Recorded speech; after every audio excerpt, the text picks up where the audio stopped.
Welcome back, WWE Universe and all wrestling fans alike. Ben Porter. It's been a while. Life has just thrown me a crazy curveball, but I caught it and I'm just throwing it back now, and it's been absolutely a crazy ride of life right now. I had to wear the Bray Wyatt because I had to give thanks to Bray and just say, man, I'm really devastated by what happened with Bray, and there's just some things in life you just cannot see coming, no matter how hard you look, and it really shocked my foundation of my life to see that his life ended. It was a very tragic thing in my world, and I'm not even part of his circle, so I can only imagine what the wrestling world feels from that. So I gotta say, rest in peace, and one of the greatest creative minds in the wrestling business ever, Bray Wyatt, you will be missed. And on to business as usual. I am talking about the just and the key points of WWE Payback 2023. And I know this video is late, but life has got me going crazy. I started a company, just got a lot of stuff going on right now. Very good things. But YouTube has just kind of been secondary for me right now. So that's why everything's happening. You haven't seen me on here. And without further ado, let's get into normal business. Let's get into the event. WWE Payback 2023. WWE Payback from Pittsburgh, the Steel City. Man, this pay-per-view was just a really good pay-per-view start to finish. Once again, I always say that, but they just have been really good to me. I can't say it wasn't a good show. And the first match opening the night was Becky Lynch and Trish Stratus in a steel cage, and some of the spots in that match and the things that those women did were just spectacular, and the fact that Trish is in there still doing it, just crazy. And when she was hanging off the top and hit that, you hear the whole crowd gasp.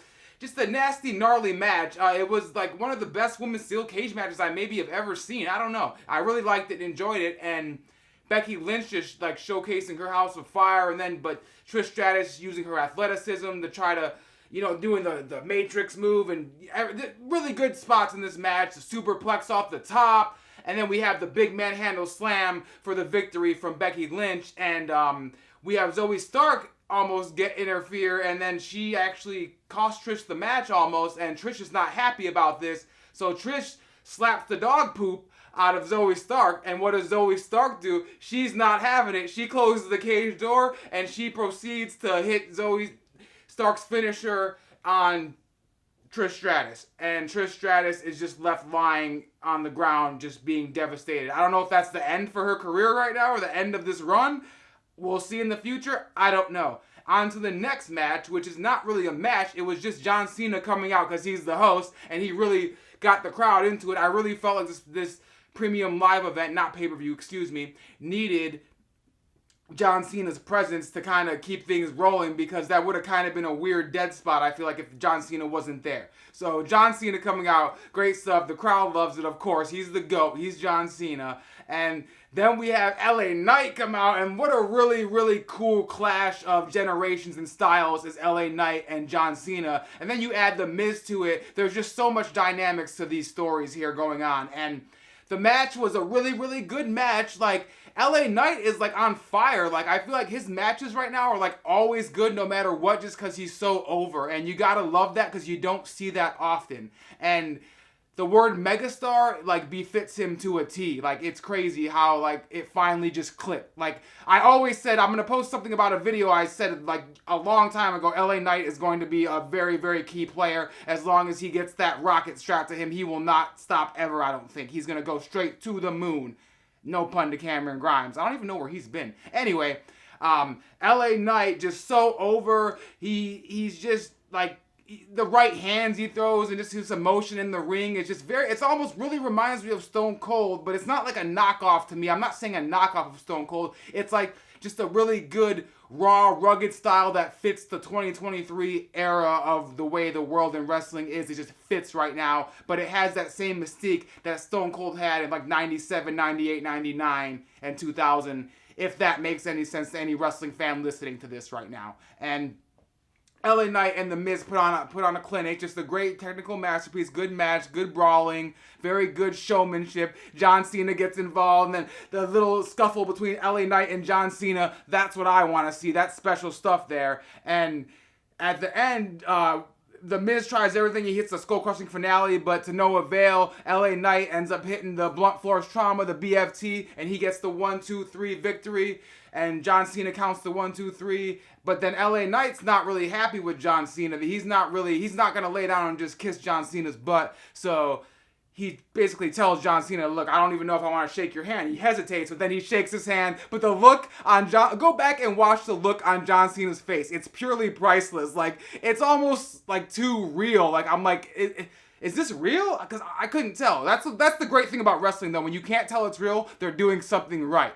And anyway, on to the next match, which was...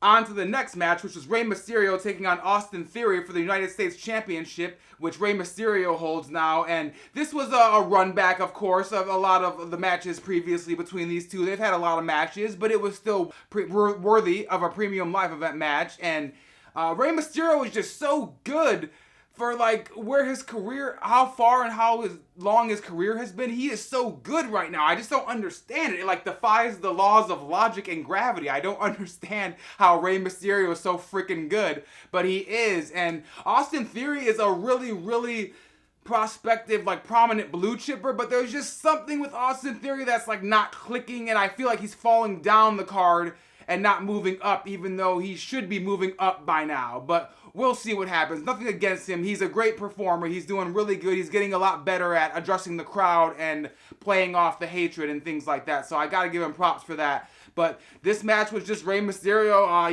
He almost ran circles and he was too fast and too quick. He hits the Hurricane Rana roll-up for the 1-2-3 and retains the title to a very, very angry Austin Theory. So we'll see where his revenge goes after this, because he was not happy looking after that loss. And then on to the next match, which is the Steel City Street Fight between Judgment Day, Finn Balor, and Damian Priest taking on Kevin Owens and Sami Zayn for the undisputed WWE Tag Team Championships. And this match, I feel like, was definitely the match of the night, in my opinion, for sure.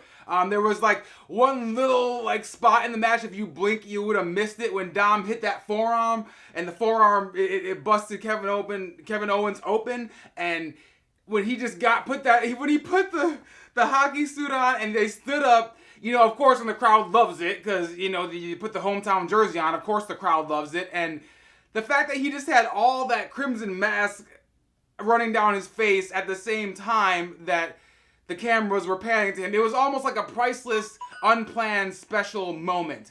Phone? I thought you were...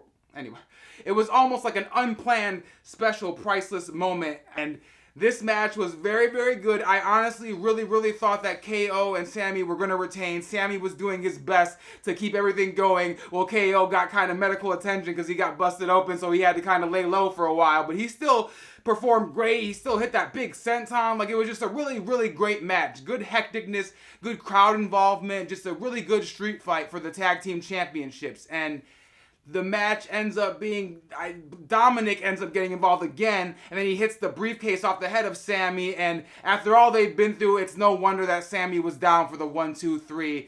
New Tag Team Champions, the Judgment Day. Brand new WWE Undisputed Tag Team Champions. Congratulations. They hold a lot of gold. Like Finn Balor said, all the gold. So they got almost all the gold now. It's almost exactly like the Evolution run in the heyday, but not the exact same, but it's a very similar concept. I think you can see the Triple H-ness behind it.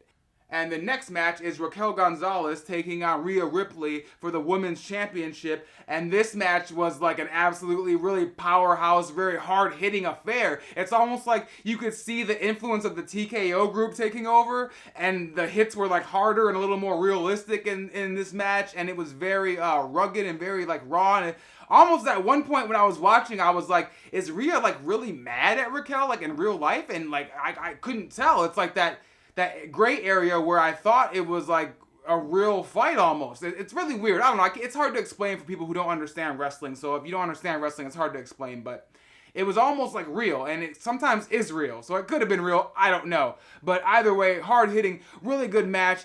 Had it not been for Dominic getting involved, it would have been a really, really good back and forth. I believe Raquel would have had a chance. But with Dominic getting involved once again on this same night, causing Judgment Day to get another victory, Rhea Ripley hits the Riptide and defends her title against Raquel, who was giving her a run for her money. But she just dominated. She's the Eradicator. What do you expect? Then Dominic gets involved. It was over. Done. On to the next match, which is... on to the next match, which is the main event of the night. Featuring Seth freaking Rollins defending his World Heavyweight Championship against Shinsuke Nakamura. And this match was absolutely a barn burner. I really absolutely love what they're doing with Nakamura's character. I like that he's a heel now. I like that he's getting main events and he's getting TV time all the time because he's a great artist and he's a great performer and he deserves it, and he's been working at it for a long time, and he had a really top echelon spot that I feel like he kind of lost and he had to work his way back, and I feel like every time they give him something to do, he knocks it out of the park and he makes it work, even though it's not always the easiest thing to do, but he makes it always work no matter what they give him to work with. But this Shinsuke right now is a very dangerous, and it's a very important to watch Shinsuke. It's a very fun to watch Shinsuke right now. It just fits. It's not like an anime character. I don't want to say that and sound like that, but it's like, it kind of is like an anime character, but in a cool, fun way.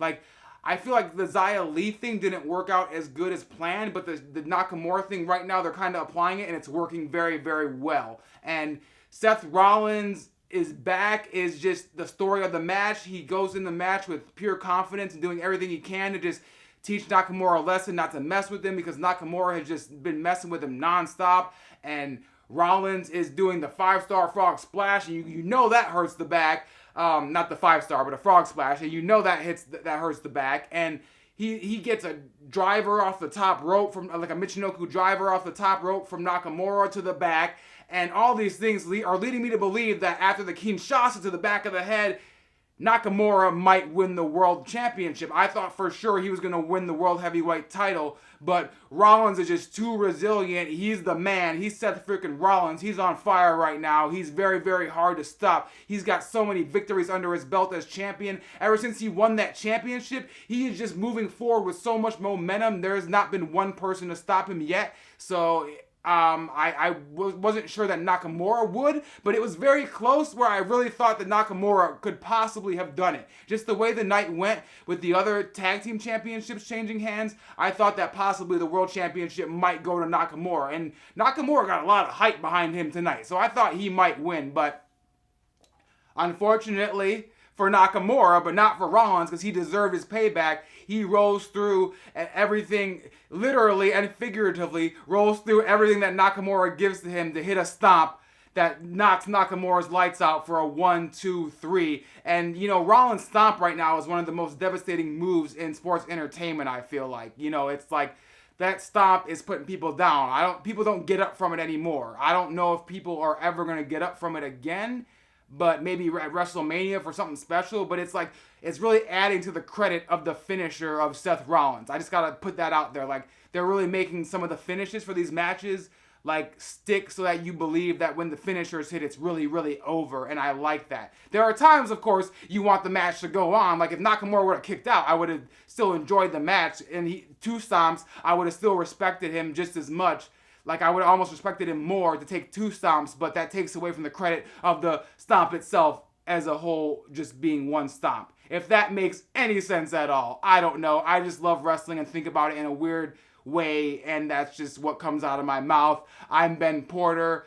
I gotta say once again, like, I'm absolutely, like, devastated and just so sad and completely, like, just such a oogie boogie weird vibe from what happened with Bray Wyatt. And I just gotta say condolences to everybody in Bray Wyatt's life and everybody who was a part of everything he did.